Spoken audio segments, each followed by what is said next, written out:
é diferente. Tanto cada puerpério é diferente, até mesmo a mesma mulher que tem vários filhos experimenta puerpérios diferentes. Porque quando nasce um bebê, nasce uma mãe. E mesmo se tratando do terceiro filho, como foi no meu caso, é voltar atrás e é recomeçar. Então vamos ver o que é normal durante o puerpério.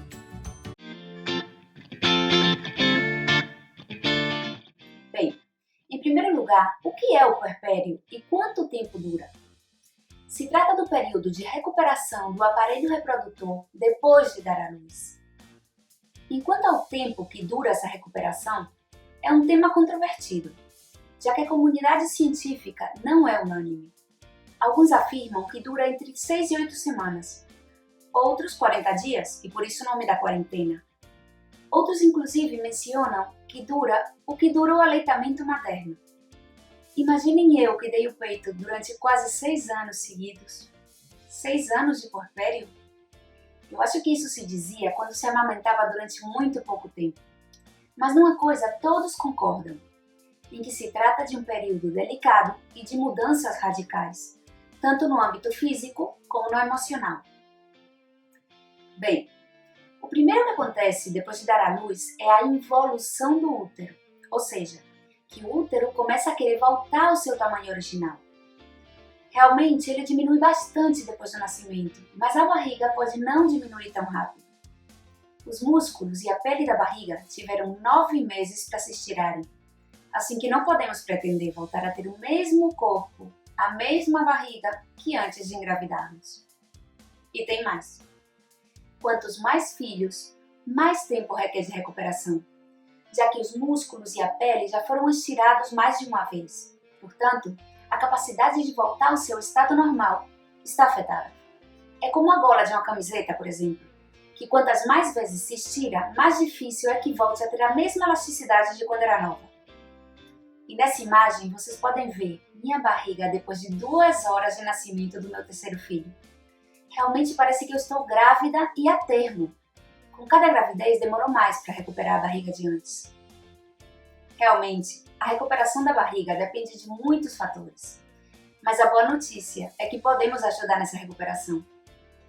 Como? Pois trabalhando os músculos dessa área. É recomendável exercitar esses músculos, sempre depois de ter recuperado o tônus do assoalho pélvico, e também de averiguar o grau de diástase, ou que vem sendo o mesmo, a separação dos músculos da barriga, justo por onde passa em algumas grávidas a linha escura durante a gravidez, a linha nigra. Não se pode exercitar de qualquer maneira com os típicos abdominais clássicos. E a melhor forma de saber como fazer isso é consultando com um fisioterapeuta. Ele vai avaliar o seu caso e vai pautar um tratamento personalizado. E sobre a cinta ou faixa no pós-parto? É conveniente? Para saber mais sobre isso, eu vou deixar este vídeo onde eu entrevisto a um fisioterapeuta, que, por certo, é o meu pai. Durante o puerpério, podemos sentir cólicas parecidas às cólicas menstruais.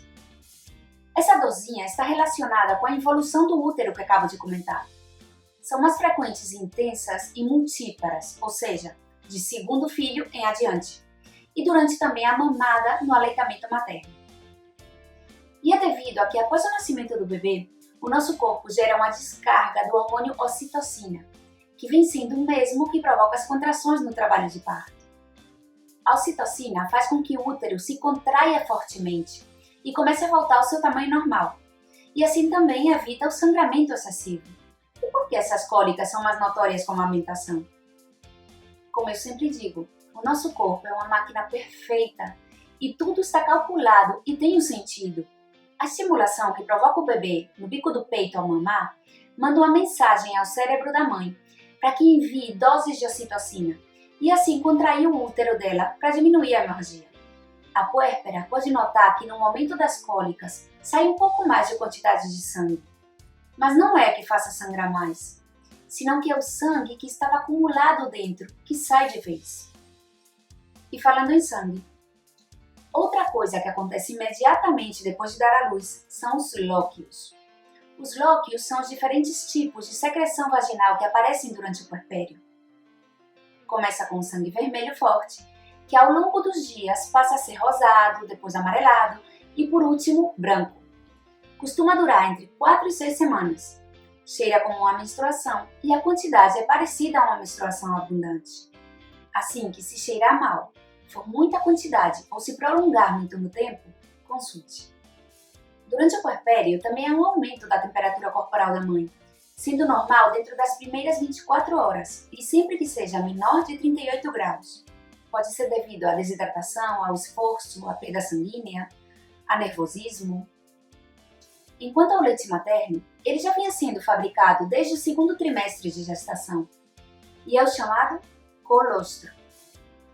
É um leite mais transparente, às vezes amarelado e viscoso, mas é cheio de vitaminas e defesas para o seu bebê.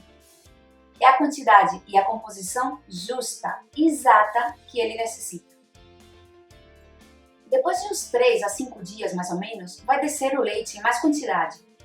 Os seios podem inflamar, inclusive chegar a provocar umas décimas de febre. Em outro vídeo, eu vou falar com mais detalhes sobre isso. Durante os primeiros dias e inclusive os primeiros meses, você pode experimentar mudanças bruscas de humor ou labilidade emocional, já que, ao fim e ao cabo, se trata de uma crise vital e de uma etapa da vida tão bonita como difícil e que muitas vezes nos supera. E tudo isso vai acompanhado de uma verdadeira revolução hormonal que vai favorecer esse estado. É fundamental contar com o apoio e a compreensão dos mais allegados. E se chegar a prolongar muito no tempo, se sentir desmotivada, padecer sentimentos de desesperança, desamparo, é super importante visitar um psicólogo perinatal, já que poderia se tratar de uma depressão pós-parto e necessitar tratamento. Outro fenômeno pós-parto é o eflúvio telógeno. Apesar do nome estranho, não é nada mais, nada menos que a queda do cabelo. Começa durante o primeiro mês do parto e pode durar muitos meses. É completamente normal e não tem relação nenhuma com o aleitamento materno, já que qualquer mãe experimenta em maior ou menor quantidade. Mas por que acontece? Durante a gravidez, com a presença constante dos hormônios gravídicos, o cabelo quase não cai, mas continuam nascendo fios novos. E também se torna mais denso e normalmente mais sedoso e brilhante. Com o fim da gestação ocorre a queda brusca desses hormônios e todos esses fios que não caíram durante a gravidez vão cair quase de vez. Não se engane com produtos para frear essa queda. O cabelo antigo que tinha que ter caído durante esses 9 meses vão acabar caindo, faça o que você faça. Com a diminuição dos hormônios gestacionais, também é habitual a diminuição dos miomas, em caso de existir.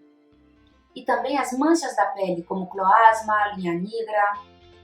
Também melhoram as varizes e o edema ou inchaço. Como curiosidade, essa foto eu fiz há uns dias depois do nascimento de Chave. E se vê perfeitamente meu mioma, que chegou a crescer até 9 centímetros durante a gravidez. E foi diminuindo pouco a pouco junto com o útero. E enquanto as patologias durante a gravidez também tendem a desaparecer. A pressão alta, a diabetes gestacional, o hipotireoidismo, em geral, vai tudo voltando pouco a pouco a como era antes, ou pelo menos parecido. As autoridades de saúde brasileiras recomendam no mínimo realizar uma primeira consulta pós-parto até o 7º dia do nascimento e uma segunda entre o dia 30 e o 40 pós-parto. Nessas consultas, você pode aproveitar para comentar tudo o que tiver dúvida e mencionar sobre a necessidade de iniciar algum método contraceptivo. O puerpério é um tema denso e extenso, mas eu quis comentar assim aqueles pontos mais importantes que considero necessários explicar a toda mãe recente. E já sabe, se acha que foi útil, dá um like e compartilha com quem precisa saber disso. E se ainda não fez, se inscreve no canal e ativa o sininho para ser avisada dos próximos vídeos. Um beijo enorme! E até mais!